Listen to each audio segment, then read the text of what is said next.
So for my Teach Me project, I'll be explaining the muscles, the head and the interior neck. So when we identify these muscles, we have to identify three different things. It's going to be the origin, the insertion, the action. And the origin is the point of the muscle, the point where the muscle attaches that does not move. So it's pretty much the part that anchors the muscle in place. The insertion is going to be the point that the muscle attaches to that does move. So it's pretty much the part that the muscle makes move. And then the action is basically what the muscle does. So when we first have to look at the muscles of facial expression, and there are 6 of these muscles that we need to know, and these are the muscles that allow us to make facial expressions. Each of these 6 muscles are also called cutaneous muscles, and this means that these muscles insert on the skin rather than on an actual bone. Also for these first 6 muscles, we only need to be able to identify them in humans and not in the cat models. So the first muscle of facial expression is going to be the frontalis. That's going to be this muscle over here in red. And this muscle is going to be located on the front side of the skull, on the frontal bone. So basically your forehead right here. The origin of this muscle, or the way I remember this muscle, I just think of the word front and frontalis and then front and frontal bone. So then you can remember not only the name of it, but also where it's located. The origin of this muscle is going to be the Galea aponeurotica. That's going to be this muscle right here. And I kind of just try to remember it as like the Galea aponeurotica is like a helmet, and the frontalis sort of anchors it in place. The insertion for this muscle is going to be the skin of the eyebrows, so it would be right above right here. And then the action for this muscle is to be able to raise the eyebrows. So each time you like raise your eyebrows when you're surprised or confused, or you lower them when you're sad, you're going to be using your frontalis muscle. So this picture right here kind of shows different facial expressions and how the frontalis moves. The second muscle is going to be the orbicularis oculi, and it's going to be this muscle right here in green. The way I remember this muscle is because the word oculi, I kind of think of Oculus, and Oculus is like the virtual reality goggles right here, and those like sit around your eyes, so it's gonna be the muscle around your eyes. The origin of this muscle is going to be the frontal and maxillary bone, which are both facial bones. So this bone in green, that's the maxillary bone, and the frontal bone would be up here. So then the orbicularis oculi sits right here in the eye sockets, around the eye sockets, I mean. The insertion of this muscle is going to be the eyelid, and the action of this muscle is to be able to close the eyes and squint. So right here. The third muscle is the rhosaurus, and the rhosaurus is this muscle right here in baby blue on the side of your mouth. And to remember this muscle, I think of the word risa, which means laughter in Spanish, and the rhosaurus is the muscle we use when we laugh. The action of this muscle is that it pulls the corners of the mouth out laterally, so it makes more of a smirk rather than a smile. The origin of this muscle is going to be the fascia of the cheek.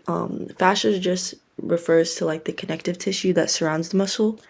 And then the insertion is going to be the corners of your mouth, since it pulls on the corners of your mouth. The fourth muscle is going to be the zygomaticus, which is these two muscles in yellow, but we only need to know it as one, so like something more like this right here. One of the ways that I remember the name zygomaticus, it's kind of a stretch, but zygomaticus kind of sounds like Sporticus, or like the N in the same words. And Sporticus was a character in one of my favorite TV shows when I was younger, which always made me smile. And the zygomaticus's main action is to elevate the corners of your mouth, or in other words, like make you smile. So this is Sporticus right here. The origin of this muscle is going to be the zygomatic bone, which is right here. And that's pretty easy to remember, since just think of zygo and zygomatic, and then zygo and zygomaticus. Also, a lot of the times the origin of each muscle is going to exist in the name of the muscle. So zygomaticus is the zygomatic bone. Also, if you take your finger and you drag it across your face from the top of your cheekbone, which is known as the zygomatic process, to the corner of your mouth, you'll be able to feel the path that your zygomaticus lays on. And then the insertion of this muscle is also going to be the corners of the mouth, since that's what it pulls on to make you smile. The fifth muscle you have is the orbicularis oris, and it's going to be this muscle right here in purple on your lips. Oops. And the way I remember this, I just think of the word or, and it exists in both orbicularis and oris. And each time you say or, your lips go outwards, and that's basically the main action of this muscle, is to close and protrude the lips. Or you could think of it as like the ooh muscle. When you make that sound like ooh, your lips also protrude. And then both the origin and the insertion for this muscle is going to be the same, and it's just that it encircles the mouth. So yeah, anytime you smile, you talk, you protrude your lips out, you're going to be using the orbicularis oris. It's also known as the kissing muscle. So. And then the last facial muscle is going to be your platysma, and it's going to be this muscle right here in blue. And this muscle's main job is to make humans look scarier, pretty much. And because of this, I think of Wolverine. So if you look at his neck right here, that muscle that's like protruding out, that's his platysma. And he every time he like flexes and takes his claw out, you can see his platysma. The origin of this muscle is going to be the fascia of the chest. The insertion is going to be the lower margin of the mandible, or your jaw. And then the action, once again, is to tense the skin of the neck. I also kind of remember the name of this because if you look at it, if you look at the platysma on this side right here, it sort of has the same shape as the tail of a platypus. So you can think platysma platypus. And then now moving on to the muscles of mastication. For mastication, there's only two muscles that we need to know. And mastication means like they're muscles that help us chew. So the first one is the masseter. That's gonna be this muscle right here colored in red. I remember this because masseter, masticate, and masticate means to chew. So the masseter is like the main chewing muscle. That's located on the jaw. And then the origin of this muscle is going to be the zygomatic arch. The insertion is going to be the ramus of the mandible. So it's going to be like this side of the mandible right here. And then the action is to elevate the mandible, or like, in other words, just to like close the jaw. This is also the first muscle we need to be able to recognize in our cat models. I just don't have a picture of that. And then the second muscle of mastication is going to be your temporalis. That's this large muscle colored in green right here. And the way I remember this is if you just feel your temples, that's exactly where the temporalis is. So if you think temples, temporalis. Also, if you were to clench your jaw, you could feel your temples sort of tense up, and that's your temporalis tensing. The origin of this muscle is going to be the temporal and parietal bones.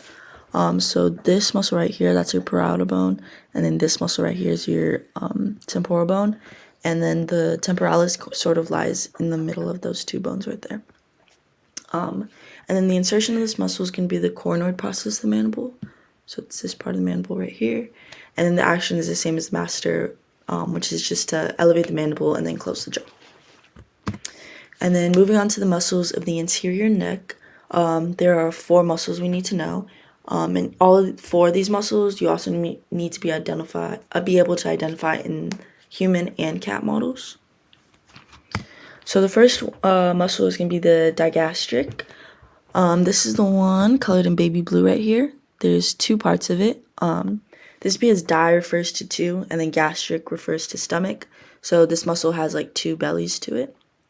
They're known as the posterior digastric and the anterior digastric. The origin of this muscle is going to be the massoid process of the temporal lobe. And then the insertion is the mandible.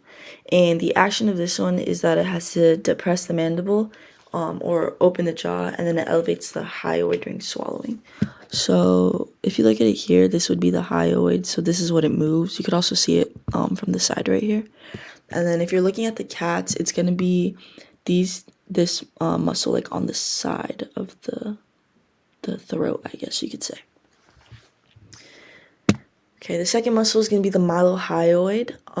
It's going to be this muscle right here in green.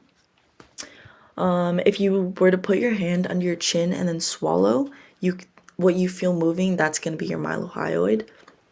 The origin of this one is the mandible. So once again, a lot of the muscles, the origins of the muscle will be in the name. So I just think mylomandible. And then the insertions can be the hyoid bone. And the action of this one is to elevate the floor of the mouth. And then in the cats, the muscle is going to be directly in the middle, right below the digastric. So once again, I just think mylo-middle. And then the third muscle is going to be the sternohyoid. That's going to be this muscle right here in orange. The origin of this is going to be the manubrim of the sternum. So to remember that, I just think sterno and sternohyoid equals sternum. And then the insertion is going to be the hyoid bone. And the action is to depress the hyoid. So if you see it, it's all connected to the hyoid bone, most of these muscles. And then in cats, it's going to be the muscle in the middle right here as well. It's just going to be below the mylohyoid. So you could follow it. I kind of just try to memorize them top down.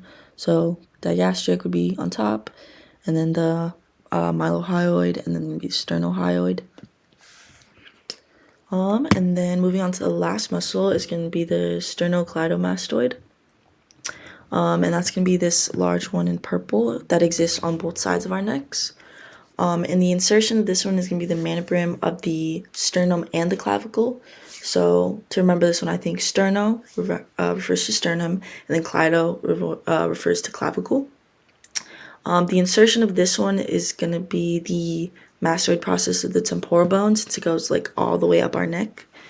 And the action of this one is to flex the neck and rotate the neck. And to remember the action of this, I just think of the Valentine's Day pun that our professor showed us, which is right here. So it says, "Are you the sternocleidomastoid because you turn heads?" And it pretty much just allows us to rotate our heads each time. And then if you were to look at the cat models, it would be right here, and it goes all the way up. So once again, in the cat models, just remember I try to think top down. So it on top would be the digastric, the mylohyoid, sternohyoid, and then the sternocleidomastoid. And that's